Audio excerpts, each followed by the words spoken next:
ஆண்டவராக இயேசு கிறிஸ்துவனுடைய பிறப்பு ஒரு சாதாரண மனுஷனுடைய பிறப்பு அல்ல, நமக்கு மீட்பு தரும்படியாய் அவர் இந்த உலகத்தில் மனிதனாய் பிறந்தார். அவர் இதற்கோடு மாத்திரமல்ல, அவர் இந்த கல்வாரி சிலுவையில் அவர் என்ன செஞ்சாரு?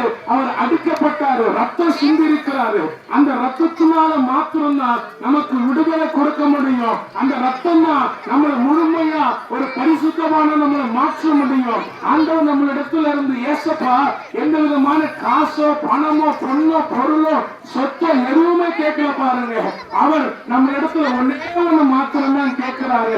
நம்ம இருக்கிற இடத்துல இருந்து இயேசுவே நான் உங்களை நம்புறேன், எனக்கு இந்த பாவத்தில இருந்து விடுதலை வேணும், என்னோட குடும்பம் இவ்வளவு சாப கட்டுல இருக்கு, எனக்கு ஒரு சமாதானம் வேணும், என் வீட்டுல சமாதானம் கிடையாது, என் குடும்பத்துல சமாதானம் கிடையாது, எனக்கு சமாதானம் தாங்கன்னு நீங்க மனசார நீங்க இருக்கிற இடத்துல நீங்க ஏசப்பாவை கேட்டீங்கன்னா அவர் உங்களுக்கு சமாதானத்தை இன்னைக்கு தருவாரு. நீங்க இதற்காக பல இடங்களுக்கு போகணும்னு அவசியம் இல்லை, உங்களுடைய பணத்தை செலவு பண்ண அவசியம் இல்லை, காசு பணத்தை கேட்கிற ஆண்டவர் கிடையாது ஏசப்பா.